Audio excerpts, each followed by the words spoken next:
Hey, let's return to one of our top stories on the Optus outage and revelations that 3 people died after a technical failure impacted hundreds of 000 calls on the network. The technical failure occurred during an update to the network, and that about 600 000 calls across South Australia, Western Australia, the Northern Territory weren't connected through to the emergency response centre, and this apparently has led to 3 deaths within those states.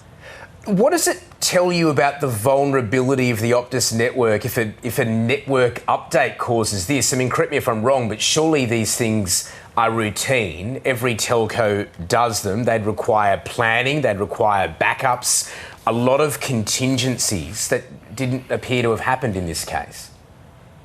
Yes, well, we know that Optus had a similar outage through a network update in November 2023, and that also led to a large number of calls not going through to the 000 service.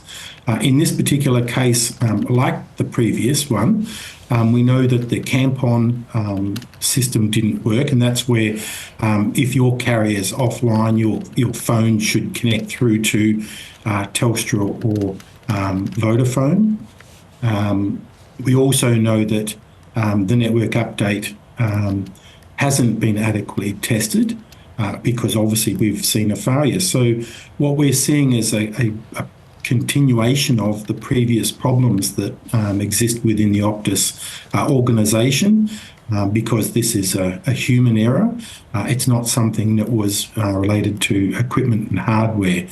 And so it's really time for the government to step in and say enough's enough, and to bring in regulation, including minimum performance standards, which is something that I've been calling for in the telco industry for the last 30 years. Yeah, and the Communications Minister, Annika Wells, has already made her feelings clear that this is unacceptable. This might be a technical question, but I feel as though the plot thickens here when we hear from Optus that normal calls were going through in these regions. It was just the 000 emergency calls that were affected. Can you just explain to us how that works, how 000 access works, and why it's an isolated service like that? So the emergency service systems are country dependent.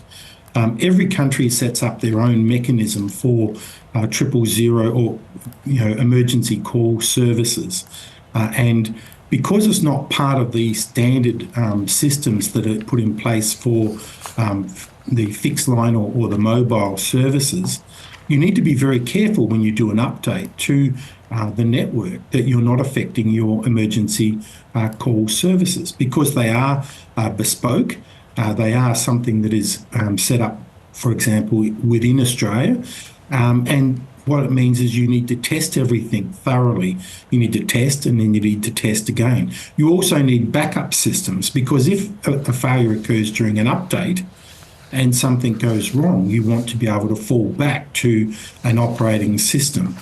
And it also tells me that they had no indicator that was testing across their network to work out that everything was actually operating as expected.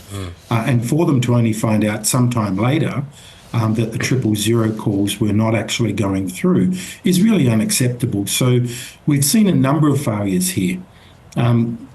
We also see that a number of organisations weren't notified of the outages and the failures.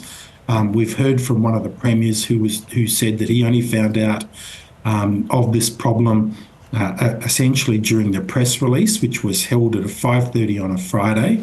That really is unacceptable. The Optus CEO should have notified the nation and all of the important players the minute they found out that there was a 000 outage. People need to know. They need to know when it's happening. They need to know as soon as the company knows. For the company to arbitrarily decide when they're going to make an announcement at some point in the future, that is unacceptable, and the minister needs to step in and put an end to this practice.